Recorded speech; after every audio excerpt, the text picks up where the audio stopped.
Hello everyone, welcome back to Alliance IAS Academy's online platform regarding the current affairs of 2021. So अपने current affair की series को आगे बढ़ाते हुए चलिए शुरू करते हैं डे 57 का session. I wish you all a very good luck. So the first question is which among of the following is slash are correct? Under Article 170, Parliament enacts a delimitation act after every census. Under Article 82, states also get divided into territorial constituencies as per delimitation act after every census. And your options are A only, B only, both or none. So you have to find the correct statement. So let's see what is the answer. So answer here is none, which means दोनों statement गलत हैं. So आपने ये article देखा होगा the Hindu में और आपने न्यूज़ भी सुनी होगी कि जम्मू कश्मीर में आपका डिलिमिटेशन प्रोसेस स्टार्ट होने जा रहा है. फिर हमारे लिए स्टैटिक क्वेश्चन इंपॉर्टेंट हो ही जाता है. ये आपके आर्टिकल्स यहाँ पे ऊपर नीचे करे गए हैं, इसलिए आपका ये आंसर गलत हो जाता है. बेसिकली आपका आर्टिकल 82 में ये बात करी गई है कि पार्लियामेंट जो होगा हर सेंसस के बाद डिलिमिटेशन कमीशन बनाएगा, डिलिमिटेशन एक्ट को इनैक्ट करेगा. ओके. और आर्टिकल 170 में ये लिखा गया है कि स्टेट भी डिवाइड करे जाएंगे टेरिटोरियल कॉन्स्टिट्यूएंसीज में डिलिमिटेशन एक्ट के थ्रू हर सेंसस के बाद. इसको फिर से एक बार देख लेते हैं. यही जो हमने पीछे डिस्कस किया कि आर्टिकल 82 में बोला गया कि पार्लियामेंट इलेक्ट करेगा डिलिमिटेशन कमीशन हर सेंसस के बाद, और आर्टिकल 170 में बोला गया कि स्टेट्स भी आपके टेरिटोरियल कॉन्स्टिट्यूएंसी में डिवाइड करे जाएंगे. आपका once act is in force government setup delimitation, जैसे ही आपका एक्ट फोर्स में आता है गवर्नमेंट आपका यूनियन गवर्नमेंट जो होती है डिलिमिटेशन कमीशन बनाएगी. फिर सबसे पहला जो आपका डिलिमिटेशन की एक्सरसाइज हुई थी आपकी 1950 से 51 के बीच में हुई थी. ओके. और ये आपका 1952 में इनैक्ट किया गया था जो एक्ट था आपका. अभी तक आपका डिलिमिटेशन कमीशन आपकी 4 बार बन चुकी है. और यहाँ पे आपका 1981 और 1991 के सेंसस के बाद आपका कोई डिलिमिटेशन कमीशन नहीं बनी है. इसी को आगे करें तो डिलिमिटेशन कमीशन बनाता कौन, मतलब किस तरीके से बनती है, क्या इसका प्रोसेस है, क्या कौन इसका कॉम्पोजिशन में आते हैं. आपका अपॉइंटमेंट जो होगा कमीशन का, प्रेसिडेंट इसको अपॉइंट करेगा, बहुत इंपॉर्टेंट है. और ये इलेक्शन कमीशन के साथ कोलैबोरेशन में काम करेंगे. इसमें कौन कौन होंगे आपके, इसमें रिटायर्ड सुप्रीम कोर्ट के जज होंगे, चीफ इलेक्शन कमिश्नर होंगे और रिस्पेक्टिव स्टेट इलेक्शन कमिश्नर्स भी इसमें होंगे. काम क्या होंगे इनके फंक्शंस देख लेते हैं. To determine the number and boundaries of constituency to make up population for all constituencies nearly equal. हर सेंसस के बाद इसलिए रखा गया क्योंकि जैसा आपका पॉपुलेशन का ग्रोथ होता रहेगा उस हिसाब से रिप्रेजेंटेशन में भी चेंज आना चाहिए, उस हिसाब से जितने उनको कॉन्स्टिट्यूंसीज मिली हैं उसमें भी चेंज आएगा. इस तरीके से जो डिलिमिटेशन कमीशन है वो ये देखेगी कि कहाँ कहाँ कितना आपका पॉपुलेशन के हिसाब से आपका कॉन्स्टिट्यूंसीज में रिप्रेजेंटेशन मिल रहा है. फिर आपका ये सीट्स को भी आइडेंटिफाई करती है जो रिजर्वेशन के लिए होंगे आपके SC ST के लिए. फिर आपका यहाँ पे आपका जो डिसीजन होगा कमीशन के अंदर वो किस तरीके से लिया जाता है, वो बेसिकली आपका मेजॉरिटी वाला सीन यहाँ पे होता है. यहाँ पे मेजॉरिटी प्रिवेल करती है और ये एक बहुत ही हाई पावर्ड बॉडी है और ये can not be called in the question before any court. इसका जुडिशियल रिव्यू मतलब आप इसके आपके जो भी इनकी आउटकम्स होंगे, फाइंडिंग्स होंगे, उनको चैलेंज नहीं कर सकते हैं. ठीक है. यहाँ पे आपका हम इसे किसी भी कोर्ट में चैलेंज नहीं कर सकते हैं. नेक्स्ट क्वेश्चन की तरफ बढ़ते हैं. Which among of the following slash are correct? The jurisdiction of high court can be shifted only through an act of parliament. Article 241 states that Parliament may by law constitute a high court for a union territory or declare any court in any such territory to be a high court for all or any of the purpose of this constitution. And your options are A only, B only, both or none. आपको बताना है correct statement. इसका answer होगा आपका both, which means आपके दोनों statement सही हैं. पहला स्टेटमेंट जहाँ पे ये कहते हैं कि आपका किसी भी हाई कोर्ट का जुरिस्डिक्शन जो शिफ्ट करने की पावर है वो सिर्फ आपके पार्लियामेंट के पास है, वो ही एक्ट को पास करके इसको कर सकती है. ये बिल्कुल ठीक है. दूसरा बिल्कुल ठीक है. आर्टिकल 241 में ही ये कहा गया है कि पार्लियामेंट में by law constitute a high court for union territory or declare any court in any such territory to be a high court for any other for all or any purpose of this constitution. वो एक union territory के लिए high court भी बना सकती है या किसी और कोर्ट को ये आपका पर्पस भी दे सकती है. आपके लिए ये इंपॉर्टेंट हो जाता है कि किसको पावर दी गई है. आपका जुरिस्डिक्शन शिफ्ट करने की पावर दोबारा से देख लेते हैं. आपका पार्लियामेंट को दी गई है और पार्लियामेंट ही आपका किसी भी यूनियन टेरिटरी के लिए हाई कोर्ट कॉन्स्टिट्यूट कर सकता है या फिर किसी रिस्पेक्टिव या फिर दूसरे स्टेट को ये हाई कोर्ट को ये पावर दे सकता है. यहीं पे इसी सेक्शन 4 में आपके इसी आर्टिकल के ये बोला गया है कि nothing in this article derogates from the power of parliament to extend or exclude the jurisdiction of high court for a state or for from any territory or apart there for. So ये वही बात कर रहे हैं कि मतलब उसी को आगे कंटिन्यू करते हुए बोल रहे हैं कि इस आर्टिकल में अगर जो भी बात करी गई है वो किसी भी तरीके से आपका डेरोगेट नहीं कर रहा है जो पार्लियामेंट की पावर्स हैं उनको, कि वो किसी हाई कोर्ट के जुरिस्डिक्शन को एक्सटेंड भी कर सकती है, एक्सक्लूड भी कर सकती है। आपको यहाँ पे एक एक्स्ट्रा क्वेश्चन में ये बताना है, आज का जो एक्स्ट्रा क्वेश्चन है, कि ऐसा कौन सी यूनियन टेरिटरी है जिसका अपना हाई कोर्ट है। ओके, सो आपको बताना है कौन सी यूनियन टेरिटरी है। सो नेक्स्ट क्वेश्चन की तरफ बढ़ते हैं। Which among of the following slash are correct? The non proliferation treaty is a multilateral treaty aimed at limiting the spread of nuclear weapon including 3 elements: non proliferation, disarmament and peaceful use of nuclear energy. The treaty was signed in 1968 and entered into force in 1970. And your options are A only, B only, both or none. So you have to find the correct statement here about the non-proliferation treaty. International relations जो हम cover कर रहे हैं, फिर उसमें इस तरीके की treaties आपकी आ जाती हैं। आंसर होगा यहाँ पे बोथ, विच मीन्स दोनों स्टेटमेंट सही हैं। तो पहला बिल्कुल ठीक है, ये एक मल्टीलैटरल ट्रीटी है और इसमें आपके न्यूक्लियर वेपन्स की जो स्प्रेड है उनको रोकने, उनको लिमिट करने की बात करी गई है। तो 3 इसके एलिमेंट है, आपका नॉन प्रोलिफरेशन हो गया, आपका डिसआर्ममेंट हो गया, peaceful use of nuclear energy. थोड़ा कॉन्ट्रडिक्टरी है peaceful use of nuclear energy, but यहाँ पे इसको लिखा गया है।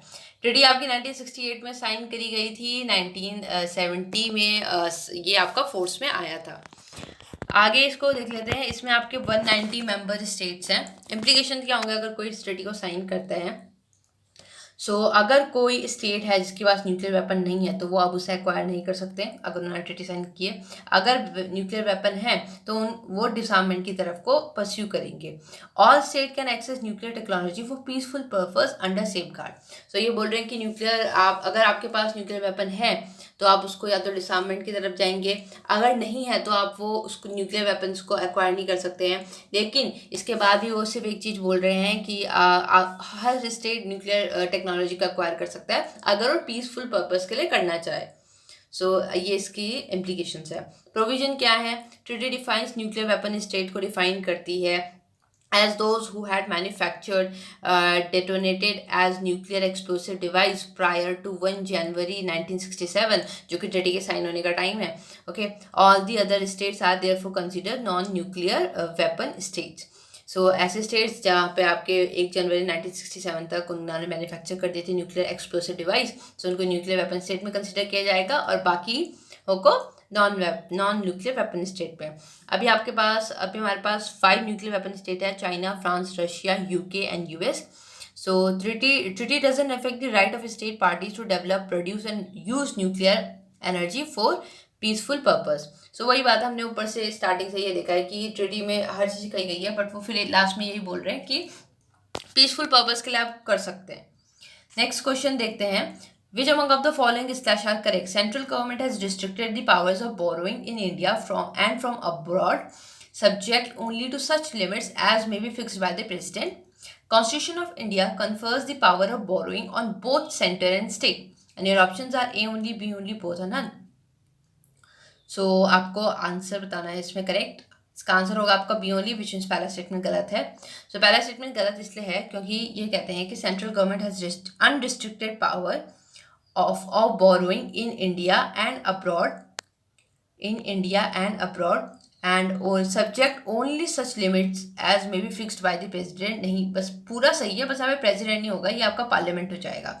पार्लियामेंट जो लिमिट्स लगाएंगे उसके अलावा जो सेंटर के पास है, आपके पास अनरिस्ट्रिक्टेड पावर है कि वो बोरिंग्स कर सकते हैं इंडिया से भी और अब्रॉड से भी। जब इंडिया से बात करेंगे तो फिर हम सेंट्रल बैंक्स की बात हो जाती है कि वो जो सेंट्रल बैंक है उसकी बात हो जाती है, वो गवर्नमेंट को बोरिंग प्रोवाइड करेगा। अब्रॉड की बात करते हैं तो हम जो मल्टी इंस्टीट्यूशंस होते हैं उनकी बात कर सकते हैं, कोई कंट्री दे सकती है। दूसरा स्टेटमेंट बिल्कुल ठीक है जहाँ पे कहते हैं कि constitution of India confers power of boring on both centre and state. Constitution के अकॉर्डिंग दोनों को मिली पावर है।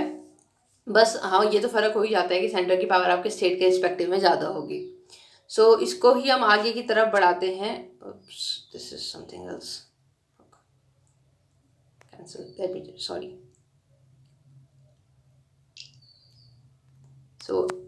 Sorry for that. So next question की तरफ बढ़ते हैं। नेक्स्ट की बढ़ने से पहले इसका हम डिस्कशन देख लेते हैं। यही कहा गया है कि आपका आर्टिकल 292 में आपका सेंटर को ये पावर दी गई है और 293 में आपका स्टेट्स को भी पावर दी गई है बोरोइंग करने की। However, the center states are not placed equal footing with respect to borrowing powers. कि सेंटर की जो बोरोइंग पावर है वहाँ पे आपका जो लिमिटेशन है वो पार्लियामेंट लॉ के थ्रू लगा सकता है आर्टिकल 292 के अंडर। स्टेट की जो बोरोइंग पावर है यहाँ पे आपका लिमिट लग सकते हैं। अगर जो स्टेट है वो इंडिया के अंदर आपका बोरो कर रहा है तो वो गवर्नमेंट से बोरो कर सकता है या फिर पब्लिक लोन ले सकते हैं। अगर however a state cannot raise a public loan without the consent of government of India if there is still outstanding any part of loan which has been advanced to it by the government of India।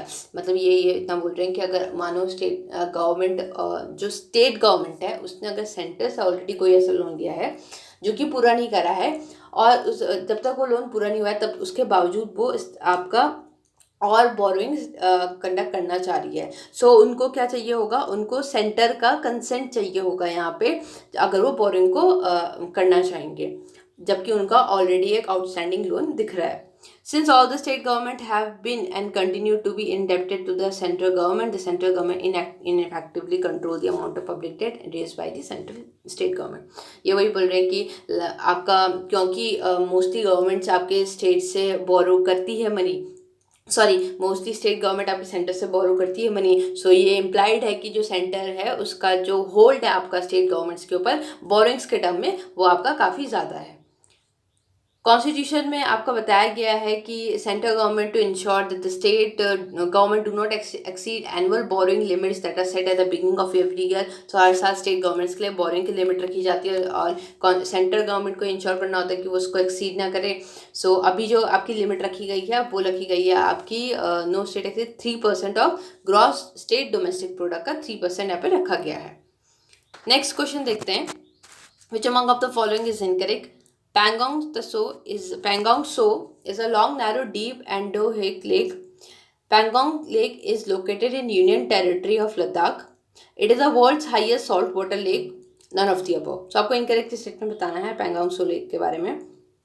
इसका answer होगा आपका D, which means आपका कोई भी statement गलत नहीं है, सारे स्टेटमेंट सही हैं। आपने आर्टिकल देखा होगा China raising new units near the borders.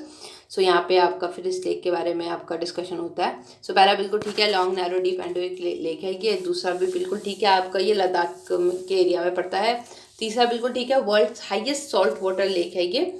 Okay, landlocked है आई गेस ये लेक पूरी तरीके से। फिर इसके बाद इसमें इतना ही इंपॉर्टेंट हो जाता है। नेक्स्ट क्वेश्चन देखते हैं। World's first genetically modified rubber plant tailored the climatic condition in the north east planted in Assam, Meghalaya, Manipur, Tripura. आपको बताना है कि वर्ल्ड जेनेटिकली मॉडिफाइड जो आपका रबर है इंडिया में जो भी प्लांट किया गया कौन से स्टेट में किया है नॉर्थ ईस्ट के? आंसर होगा इसका ए, असम। असम में आपका ये प्लांट हुआ है ये जो अभी जेनेटिकली मॉडिफाइड रबर है। ये बनाया है उधर के जो क्लाइमेट है उसको सस्टेन करने के लिए बनाया गया है। जो नेचुरल रबर होता है वो आपका वार्म ह्यूमिड अमेजन फॉरेस्ट में होता है और वो कूलर कंडीशन के लिए सुटेबल नहीं होता है। इसलिए इसको जेनेटिकली मॉडिफाई किया गया है और इसमें मैग्नीज कंटेनिंग सुपर ऑक्साइड डाइमिस्टर इसमें इंसर्ट किए गए हैं। Next question, which among of the following is incorrect about Chief of Defence Staff? He will be single point military advisor to the government as suggested by the Kargil Review Committee in 1999. He will be 4-star general. The CDS act as a permanent chairman of the Chief of Staff Committee, which will also have 3 service chiefs as a members and none of the above. आपको incorrect बताना है। Answer होगा इसमें none, which means आपका ऊपर में से कोई भी गलत नहीं है, सारे स्टेटमेंट सही है। पहला स्टेटमेंट जो था कि he will be a single point military adviser, ये बिल्कुल ठीक है। कारगिल रिव्यू कमेटी 1999 में आपका ये कहा गया था कि उन्होंने सजेस्ट किया था कि ये होना चाहिए। ही विल बी अ 4-स्टार जनरल, बिल्कुल ठीक है। He will act as a permanent chairman of the chief of defence staff, committee का चेयरमैन होंगे ये, याद रखिएगा। ये जो कमेटी है ना इसके परमानेंट चेयरमैन होंगे ये। और इनका कोर फंक्शन क्या होगा? To foster general operational synergy between 3 service branches and Indian military keep inter service frictions to a minimum. Basically Kargil war के बाद ये देखा गया था कि जो आर्मी, जो डिफरेंट फोर्सेस हैं, मतलब तीनों जो सर्विसेज हैं, उनके बीच में कोऑर्डिनेशन के लिए हमारे पास एक वैसी बॉडी होनी चाहिए जो कि तीनों के बीच में कोऑर्डिनेट कर सके अच्छे से। सो इसलिए इसको तब सजेस्ट किया गया था और अब हमें देखने को मिल रहा है। यहाँ पे इसकी कंडीशन देख सकते हैं कि अगर कोई सीडीएस बनता है तो उसके बाद क्या कंडीशंस हैं। उसके बाद not eligible to hold any government office under demitting the office of CDS. Okay, कोई प्राइवेट एम्प्लॉयमेंट नहीं होगा without the approval of period of 5 year after demitting. मतलब ऑफिस को सीडीएस के ऑफिस के बाद 5 साल के बाद बिना अप्रूवल के भी, पहले अप्रूवल भी चाहिए होगा। कोई प्राइवेट एम्प्लॉयमेंट यहाँ पे नहीं दिख रहा है। उनका रोल वही हमने यहाँ पे डिस्कस कर लिया। आप एक बार इसको पॉज करके पढ़ सकते हैं।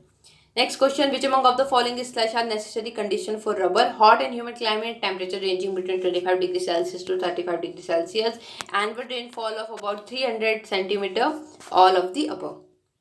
So इसका आंसर होगा आपका ऑल, विच मीन सारे स्टेटमेंट आपके सही हैं, सारे के सारे आपके रबर के लिए इंपॉर्टेंट कंडीशंस हैं। सो हमने अभी पीछे पढ़ा कि जेनेटिकली मॉडिफाइड रबर आपका असम में प्लांट हुआ है, गुवाहाटी में। सो उसके नेचुरल रबर की कंडीशंस भी इंपॉर्टेंट हो जाती हैं। So hot and humid climate चाहिए, 25 डिग्री से 35 डिग्री सेल्सियस टेम्परेचर चाहिए, 300 सेंटीमीटर का रेनफॉल चाहिए, बिल्कुल ठीक है। नेचुरल रबर जो होता है वो रबर ट्री के लैटेक्स बनता है। ओके, वो आपका एक वाइट मिल्क की लिक्विड होता है, ये हमको पता ही है। इसमें आपका 30 से 40% रबर होता है, रेस्ट मटेरियल आपका उसमें क्या प्रोसेस में लॉस होता है। इंपॉर्टेंट ये है कि जो पहला रबर प्लांटेशन हुआ था 1902 में हुआ था, जो कि आपका केरला में करा था ब्रिटिशर्स ने। और फिर ये रबर प्लांट्स के बारे में आपका बता रखा है कि रबर ट्री जो होता है इसके लिए कितना टेम्परेचर चाहिए, जो हमने अभी डिस्कस कर लिया ऑलरेडी। और यहीं पे आप इसको एक बार पॉज करके पढ़ सकते हैं। नेक्स्ट क्वेश्चन देखने से पहले हम आज का एक सेकेंड असाइनमेंट, आपको बताना है कि रबर प्रोडक्शन में इंडिया की रैंक क्या है वर्ल्ड में। ऑल ओवर द वर्ल्ड की बात कर रहे हैं हम, तो रबर प्रोडक्शन में इंडिया की rank all over the world में क्या है, आपको सर्च करके ये बताना है। पता है तो बहुत अच्छा है, अदरवाइज सर्च करिएगा ज़रूर, ये काफ़ी इंपॉर्टेंट है। Next question, what is the IUCN's red list status of pygmy hawk? These concern endangered, critically endangered, extinct in wild. So pygmy hoc आपके एक तरीके के पिग होते हैं, बहुत स्मॉल साइज के। इसका आंसर होगा आपका b, endangered. So pygmy hoc आपके एंडेंजर्ड में लिस्टेड है IUCN की रेड लिस्ट में। नेक्स्ट क्वेश्चन की तरफ बढ़ते हैं। Namdapha national park is in Karnataka, Tamil Nadu, Arunachal Pradesh, none of the above. आपको बताना है कहाँ है ये। सो इसका आंसर होगा आपका सी, अरुणाचल प्रदेश। तो नामधापा नेशनल पार्क जो है आपका अरुणाचल प्रदेश में है। ये जो हम नेशनल पार्क वगैरह आपके डेली उसमें कवर करने की कोशिश कर रहे हैं। मैंने पहले भी कहा था कि एज सच आपको पेपर में नहीं मिलेगा कि ये नेशनल पार्क कहाँ है, बट आपको मैच द फॉलोइंग में मिल सकता है, आपको एलिमिनेशन मेथड में इससे हेल्प हो सकती है। इसलिए हम इसको डे टू डे में कवर करने की कोशिश कर रहे हैं, ताकि एक साथ आपका पाइल अपना हो जाए और फिर वो लर्न करने में काफ़ी डिफिकल्ट होता है। सो आप इसको साथ साथ कवर करते हुए चलिएगा। So that's it for today. I hope आप लोगों ने अच्छे से प्रिपेयर किया होगा, अच्छे से पार्टिसिपेट किया होगा। फाइनल्स को लिखना मत भूलिएगा। ओके, और thank you guys, thank you for watching, thank you so much.